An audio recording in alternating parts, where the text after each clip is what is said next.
دونوں مشائخ اس میں میرے شاگرد ہیں، انہوں نے مجھ سے سیکھا ہے اس چیز میں۔ میرا شیخ قاری ضیاء اللہ شاہ صاحب رحمت اللہ علیہ، جس کا نام ہے اس کے نام کے ساتھ میرا نام ہے۔ تم باتیں کرتے ہو میں کس کے؟ اور ایک بات اور بتا دوں، انہوں نے ایک ہی شاگرد بنایا اس علم میں اس روئے زمین پر، صرف اس کا نام نور زمان ہے، باقی دوسرے نام کا شاگرد نہیں ہے اس میں۔ جو دعویٰ کرے گا وہ بھی جھوٹا ہے، اور اپنی مسند میں اپنی زندگی میں بٹھایا ہے۔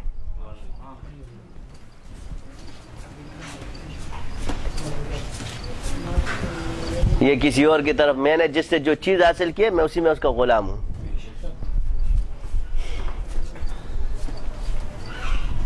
تم لوگ تو ابھی بچوں، میں کیسے بولوں کہ ہمارے سلسلے میں عملیات نہیں ہیں؟ لیکن یہاں جو میرا شیخ کا قول ہے یہ بھی سنو، جہاں عاملوں کا عمل ختم ہوتا ہے وہاں سے میرا شروع ہوتا ہے۔ اور آگے پتہ ہے کیا فرماتے ہیں؟ چھوڑو پڑا، اللہ نے مجھے فرشتے دیے ہیں۔ سبحان اللہ العظیم، کیا دیے؟ فرشتے دیے۔ تم ابھی بہت دور ہو، وہ اتنا کامل، بزرگوں کو پہچاننا تو اس کو پہچان لیتے، تم لوگ کی آنکھیں ظاہر کو دیکھتی ہے اور اس کو پہچاننے والے باطن، ہم نے باطنیوں کو دیکھا ہے۔ اس لیے ہم جب حصول علم میں گھومے تو ہم نے دیکھا بندہ بھرا ہوا کا ہے۔ بس شیخ کے وصال کے بعد سرگردہ بس جس سے حاصل کرتے کرتے کرتے کرتے کرتے پہنچ گئے۔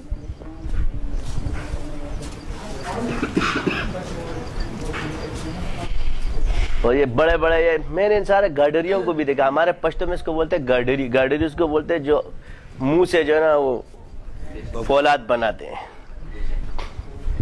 گاڈر لوہے کو بولتے ہیں، وہ ظالم گاڈری دے، اس کو گاڈری بولتے ہیں۔ تو ایک نے کہا میں نے 700 چلے کاٹے، ٹھیک ہے کاٹے ہوں گے آپ نے، اب میں موازنہ ہی کروں گا نا تیرے 700 چلے۔ تو ہمارا یہ بھائی صاحب تھا، وہ اس کا مرید بن گیا، میرے کو بھی، میں بھی چالا، میں نے کہا چلو بابا بزرگ ہے، حضرت صاحب ہے، مگر اپنے شیخ کا اعتقاد نور زمان کے دل سے کہاں نکلتا تھا۔ ایک دن اس کو بولتا ہے قاری صاحب کو تو میں 2 منٹ میں سلب کر لوں گا۔ میرے پاس آ کے عبدالرحمن صاحب روایت بیان کر رہے اپنے شیخ کی کہ حضرت نے فرمایا ہے کہ ہم قاری صاحب کو 2 منٹ میں سلب کر لیں گے۔ میں تیرا شیخ اور وہ میرے شیخ کو سلب کرے گا، میں اتنا ماروں گا نا شکل دیکھ جا کے چل جا کے کہیں چنے بیچو تیرا استاد۔ دونوں میں پھڈا ہو گیا، 2 بھائیوں میں اختلاف ہو گیا۔ چند عرصے بعد ہمارے حضرت صاحب بیمار ہو گئے، عبدالرحمن صاحب۔ جب عبدالرحمن صاحب بیمار ہوئے پہلے تو اس نے طلسم و روح شرابہ میں گھمایا تھا، پرستان سے گھومتے گھومتے اس کا دماغ گھوم گیا۔ تو یہ طلسم اور روح شرابہ میں نے بہت دیکھی ہے۔ اب ان چیزوں نے مجھ پر بھی اٹیک کیا، مجھے بھی پاگل کر دیتے، مگر شیخ کا ہاتھ مضبوط ہوتا ہے، بات صحیح ہے۔ مجھ پہ بھی وہی کیفیت آنے لگی جو اس پہ، میں کہا یا اللہ میں کہیں پاگل ہی نہ ہو جاؤں کہ یہ میرے ساتھ بھی یہ مسئلہ ہو گیا۔ دعا کی اللہ تعالیٰ نے تو مجھے وہ کر دیا۔ اب جب اس کو لے کر گئے استاد کے پاس، رات کو جوان کا بچہ اس میں گھوم رہا ہے، باتھ روم الٹا گھوم رہا ہے، دروازہ توڑ کے ہم نے اس کو نکالا۔ تھوڑی دیر بعد چل بابا ہوں ملنگی آ گیا، کلندری سے چلے گا، دس دس ناچنا شروع ہو گیا، گالیوں پہ گالیاں، دیم مار، کبھی ایک۔ ہم نے کہا یہ کیا ہو گیا؟ اس کو اٹھایا پیر صاحب کے پاس لے کر گیا، ماشاءاللہ سے اس کی ہائٹ بھی، اور پھر اوپر سے رسیوں سے 6-7 بندوں نے مارا۔ شیخ صاحب نے جب اوپر سے دیکھا نا تو میں اس کا چشمدید گاؤں، اس کا رنگ ایسا ہو گیا جیسے ہلدی، بگڑا اسی کے اس میں 33 دن کا عمل کر رہا تھا، لٹک گیا ہو، ہلدی کی طرح رنگ زرد ہو گیا اس کا۔ اور دعوت اعلان دینا کنزلیں شروع کی، یہاں سے اس نے گالیوں کا جب برمان، ادھر 700 چلے والے ادھر۔ آپ وہ کہہ رہے نہیں عبدالرحمن نہیں، میرے کو سائڈ میں لے کے جا رہے، کہہ رہے یار ایک بات سنو، وہاں جا کر کے اس کو آپ قاری ضیاء اللہ شاہ صاحب کے پاس لے جاؤ۔ کیا گا؟ اب 700 چلے گئے، قاری ضیاء اللہ شاہ صاحب کے پاس لے کے جاؤ۔ میں نے کہا اس کے پاس تو ہم ایسی بھی لے کے جائیں گے, آپ کا شاگرد ہے, آپ کے ساتھ بگڑا, پہلے سدھارو اس کو. کہہ رہا چلو میرے استاد کے بعد پتہ نہیں اورنگی ٹاؤن کہاں گیا. انہوں نے کہا میں تو چلے میں اس کو دیکھ کے اس کو چلہ یاد آ گیا. ہم نے کہا آپ جاؤ سیدھا, اب حضرت کا نمبر آ گیا. 12 بجے ہم نے حضرت کو فون کیا, حضرت وزیر اعظم کا بھی فون نہیں اٹھاتے ہیں. سیدھا پہنچے, جیسے ہی حضرت کس پہ کھڑا کیا ایسے گاڑی, کہہ رہا یار مجھے کھولو, میں تو ٹھیک ٹھاک ہو گیا ہوں. یہ کرامات ہم نے اپنی آنکھوں سے دیکھی ہے. کہا کھول دو. پھر حضرت کا مجھے فون آتا تھا, اس کو کہیں لے کے مت جانا, یہ بھی تمہیں بتا دوں اس وقت کمرے میں سو رہا ہے, بس یہ پڑھائی کرا اس کو. تم کہتے میں نے کچے لوگوں سے سیکھا ہے, تم مجھے جعلی ثابت کر, اپنی شکل دیکھیے تم لوگوں نے. تمہارا باپ نہیں اور پردادا بھی مجھے جعلی ثابت نہیں کر سکتا ہے. سارے لاؤ تم سب کو جعلی ثابت کر رہے, تم لوگوں کو آتا کیا ہے. اور ایک بات یاد رکھو, جو پرچہ ان خانقاہوں میں چلتا ہے وہ بھی ہمارے حضرت کے اور ہمارے سامنے اجازت لے کر گئے.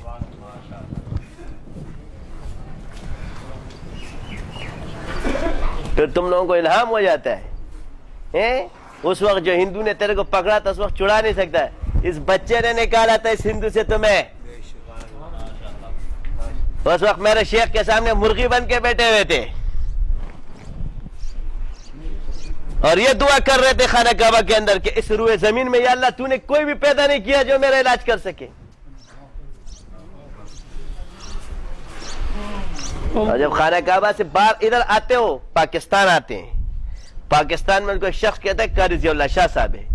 جب قاری ضیاء اللہ شاہ صاحب کے مدرسے میں داخلہ کے کہتے ہیں میں تو سمجھا تھا میں کسی عامل سے ملنے آؤں, یہاں تو میں کامل ولی کو دیکھ رہا ہوں. بے شک. تو جب بیٹے اپنی سٹوری سنائی, مجھ پہ ایک جادو ہوا, یہاں سے میری آگ داخل ہوتی ہے. کیا ہوتی ہے؟ اور میرے دل پہ جا کے مجھے میرے دل کو پکڑ لیتی ہے, اور مجھے اتنی اذیت ہوتی ہے کہ مجھے چھوٹی عمر میں بخاری پڑھانے کے لیے کہا گیا ہے. یہ جادو کی اس بخاری سے تکلیف کس کو تھی؟ کسی ہندو کو تھی یا کسی مسلمان کو تھی؟ تم تو کہتے جادو نہیں کراتے ہم لوگ. اندر کے کسی کو تکلیف تھی نا, تو کہا مجھے کوئی عامل بتایا گیا. میں نے 12 گھنٹے سفر کیا. 12 گھنٹے سفر کرنے کے بعد جب میں وہاں پہنچا تو اس نے مجھے منتر دیے جوگی جگن. تو کہا کہ بھائی آپ میرا قرآن سے علاج کرو. اس نے کہا میں نے قرآن سے بہت علاج کیا مگر لوگوں کا علاج نہیں ہوتا, ان منتروں سے جلدی ہو جاتا ہے. تو اس وقت ان کا بھی ایمان مضبوط تھا. اس نے کہا مجھے موت تو قبول ہے مگر یہ منتر قبول نہیں ہے. اور رات کو میں آیا گھر, اتنا رویا میں اپنے رب کے سامنے کہ یا اللہ اس دنیا میں تو نے کسی کو پیدا نہیں کیا ہے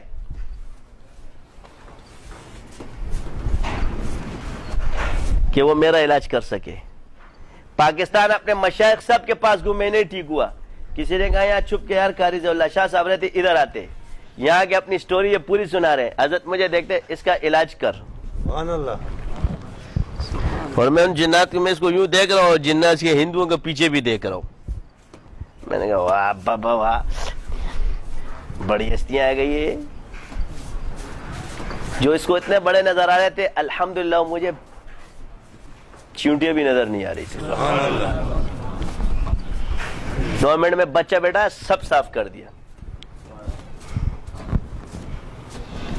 کہاں سے آئے تھے, کدھر چلے گئے, سب ہندو غائب تھے. پھر کہہ رہا میں تو دوبارہ سے جوان زندہ ہو گیا. پھر حضرت سے وہ پرچہ لیا.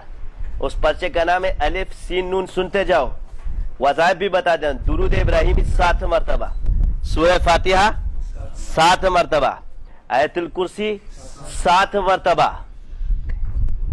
فلما القوا قال موسى ما جئتم به السحر والی پوری آیت 7 مرتبہ, افحسبتم سورۃ المؤمنون کی آخری آیت 4 7 مرتبہ, وَإِن يَكَادُ الَّذِينَ كَفَرُوا لَيَزْلِقُونَ 7 مرتبہ, سورہ فلق والناس 7 مرتبہ, درود ابراہیمی 7 مرتبہ.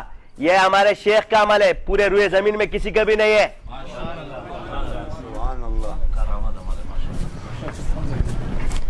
اسی نے تو دیا, یہی تو ان فرشتوں نے دیا تھا ان کو. اسی میں تو موکلات کام کرتے تھے, یہی تو اللہ کی عطا تھی ان کے پاس. منزل کے بعد یہ عمل کامیاب ہوا، سبحان اللہ. اس کو تم نے اپنے نام سے چھاپ دیا کہ مجھے الہام ہوا ہے. اور کچھ خدا کا خوف کرو. میرے سامنے اجازت لیے گواہ میں اس کا کہ حضرت اگر آپ کی اجازت ہو تو میں یہ چھپوا کر لوگوں میں بانٹ سکتا ہوں. حضرت نے فرمایا آپ کو اجازت ہے، بٹوا دوں. تم لوگوں کو شرم آتی ہے اس شیخ کا نام لیتے ہوئے، یا تمہارا منہ دکھتا ہے؟ آگے سے کیا چھاپا؟ ہمارے فلانے بزرگ خانہ کعبہ گئے تھے، وہاں ان کو یہ الہام ہوا. اللہ اعوذ بکلمات اللہ التامات من شر ما خلق کا اس میں اضافہ کر دیا. تم جہاں بھی گم کراؤ گے نا، یا جتنے دی کھوتی اتنے ان کھلوتی. میں نے تمہیں دو باتیں کہی ہیں، جو تمہیں اڑتا ہوا نظر آئے یا ہمارا گھوڑا یا بگوڑا ہے. پانی گھاٹ کا ہمارا اس نے ضرور پیا ہوگا، اس گھاٹ کا پانی اس نے ضرور پیا ہوگا. یہ بگوڑے آج کل دعوے کرتے ہیں، ہاں میں تو استاد مانتا ہوں، کیونکہ یہاں شرم آتی ہے. تو استاد کی وجہ سے تو مشہور ہے، چھوڑ دے. میں دیکھتا ہوں تجھے کون دیکھتا ہے. تیرے پیر کو کوئی گھاس نہیں ڈالتا تو تجھے کون گھاس ڈالے گا؟ یہاں بڑے بڑے بزرگ چلے گئے، ان کو کسی نے نہیں پہچانا، تجھے کیا پہچانیں گے؟ تقریروں سے جن بھاگتے نہیں ہیں. ایک آیا، اب اتنا ایک بڑا بزرگ میرے پاس آیا، چلے 27-28 چلے خود بھی کیے تھے، 10 یونیور کی اور ان پر پورا ناسود کلا تھا. میں نے کہا ایک بات بتاؤں حضرت، اللہ تعالیٰ نے آپ کو اس پہ سے گزارا ہے، بس میں نے کہا یہ اس لیے کہ جن کو باطن سے گزارا جاتا ہے وہ کھیتی ہے کزر ان اخرج شط، اور ظاہر والوں کو نہیں گزارے گا، وہ ایسے ہی رہیں گے. جو باطنے والے وہ گزریں گے ان تکلیفوں سے، تب جا کے وہ علوم ان کے اندر، کیونکہ یہ کیفیات ہے، آپ کے اندر یہ علوم آ جائیں گے. تو ان حاسدوں کے چکروں میں مت پڑو، اپنا نقصان مت کرو، کیونکہ کوے کاں کو، تو جب کوے کائیں کہیں تو کوے اس کے پاس جمع ہوں گے، خود ہی بھاگتے ہیں. میں نہیں بھگاتا، میں تو پھر بھی کوشش کرتا ہوں آ جاؤ، تم لوگ نہ بھاگو. ہم نے تو سنا کہ کسی طرح ایک بھاگے نہیں، کوئی سوال ہے پوچھ لو. مگر میں نے آپ کو پہلے کہا کہ معترض کو قائل کرنا بہت مشکل ہے. مخالف تو حامی ہو جائے گا، جنہوں نے مخالفت کی وہ حامی بھی ہوئے، اور جو اعتراض کر لے اس کو پھر تم سونا دکھا دو، اس نے نہیں ماننا، اس کو چھوڑ دو، اس کے پیچھے پڑنے کی ضرورت نہیں ہے. وہ یہ کہہ رہا حضرت میں نے کہا جو شیخ کو نہیں مانتا تجھے کیا مانے گا، ورنہ تو بھی جائے گا. کہہ رہا نہیں میں نہیں جاؤں گا. میں نے کہا سوچ لے، ان کے پیچھے جو شیاطین لگے ہوئے نا، اور ان کا نفس تجھے لے جا، اور اسی کو بھی لے گئے. میں نے کہا اوڑو بول. تو اس لیے کہ علم کی تقلید کرو، اور علم میں تم مجھے کھوٹا ثابت نہیں کر سکتے. جس کو لانا ہے لا کے بٹھا دو. وہ ایک ابھی آیا تھا 2 دن میرے ساتھ رہا، پہلے میرے معاملات پھنسے ہوئے ہیں، ایک ہی دن میں اس کو اسکار کرا. اب ہمارے شاگردوں کو بول رہا ہے ہمارے ہاں تربیت جلدی ہو جاتی ہے 3-4 مہینوں میں. میں نے کہا تو نے 3-4 مہینے والی تربیت دی تو پھر پریشان کیوں تھا؟ اور جب ہم نے خلافت دی تو تیرے شیخ نے خلافت دی، اس کا مرید تو 10 سال سے تھا. تو مقناطیس ہم نے دیا، اس نے دوسرے مقناطیس کو خود ہی کھینچ لیا. اور یہ جتنے بگوڑوں کو اوروں سے ملی ہے، بتاؤ پہلے کیوں نہیں ملی؟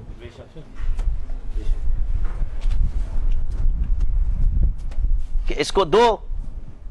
تو اس لیے حسد کا مرض ہے. یہ کیا ہے؟ اور حسد کا مرض رمضان کا مہینہ آ رہا ہے. آپ لوگ حاسد مت بنو، سب کے ساتھ اچھے ملو، لیکن متکبر کے ساتھ اخلاق تکبر ہے وہ ظاہری ہے، باطنی نہیں. حسد علمی جو ہے وہ کر سکتے ہو کہ علم میں حسد کرو سیکھنے کے لحاظ سے، مگر اس کی ناقدری مت کرو. اب استاد یہ کیونکہ ابھی خلفاء ہیں بیچارے، مدرس ہیں، تو دیکھتے ہیں کہ شاگرد کسی اور کے پاس جا رہا ہے تو یہ کہتے ہیں اس کی برائیاں بیان کر کے کہ ہاں اب یہ تو بول نہیں سکتے کہ ہم بھی خلیفہ مجاز سے بیعت ہیں، ہم سے بیعت ہو جا. تو منہ سے بول دے نا کہ مجھ سے بیعت ہو جا. غیبتیں کر کر کے اپنے آپ کو کیوں گناہگار کر رہا ہے؟ سمجھاؤ کہ پانی اگر ساتھ ہو تو وہ تم سے کیا سیکھے؟ تمہارے پاس وہ چیز ہے؟ تقریر مولویوں کو اچھی آتی ہے، ذکر کا سارا پتہ، ان کو تو طریقہ سیکھنے آتے، اب وہی ذکر تم ان کو دے رہے ہو اور وہی وہ کہیں گے یار یہ چھوڑے تو ہم ایسی بھی کرتے. ان کو خاص ذکر چاہیے، مخصوص ذکر چاہیے، اسباق چاہیے، ان کو مراتب چاہیے، انہوں نے کتابوں میں جو کتب اور ابدال پڑھے وہ والے چاہیے، یہ کاغذ والے نہیں چاہیے.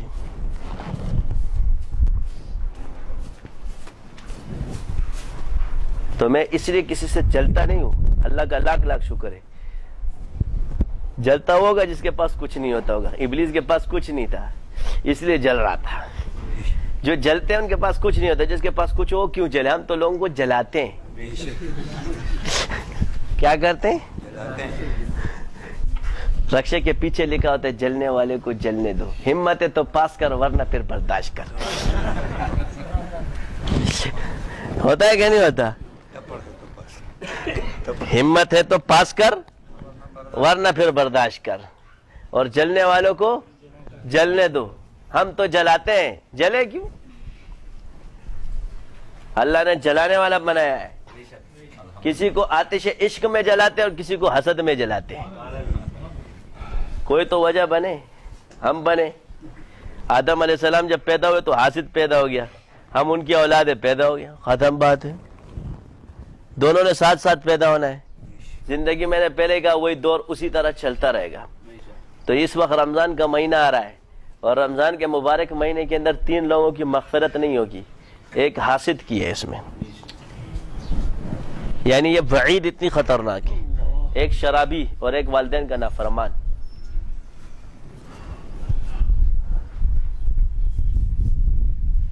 یعنی باقی سب گناہگاروں کو معاف کیا جاتا ہے، ان کو نہیں معاف کیا جاتا. یہ رمضان میں بھی محروم ہے. یعنی رمضان میں جن گناہگاروں کو نکالا جاتا ہے اس سے مراد ہو جنہوں نے توبہ نکال دیا پھر بھی، یعنی یہ اللہ کی رحمت ہے، کیونکہ توبے سے یہ گناہ معاف ہوتے ہیں. ایسا نہ ہو کہ تم لوگوں نے معاف ہی نہیں ہوتے. مراد یہ کہ یہاں توبہ نہیں بھی کر رہا تب بھی نکالے گا. لیکن جو توبہ کرنے والے ان کے یہ گناہ بھی معاف ہوتے ہیں. ماں باپ کی نافرمانی بھی معاف ہوتی ہے، حسد بھی معاف ہوتا ہے، اور شراب کو بھی اللہ معاف کر دیتا ہے. مگر کیونکہ رمضان بونس کا مہینہ ہے، بس اللہ نکال رہا تھا، جہنم سے بری کر دیتا ہے. تو ایسے لوگوں کو بچنا چاہیے حسد سے. رہی یہ بات کہ لوگوں نے انبیاء کی ذات پر باتیں اچھالی ہے، تو میں کسی کھیت کی مولی نہیں. اللہ تعالیٰ کے دربار سے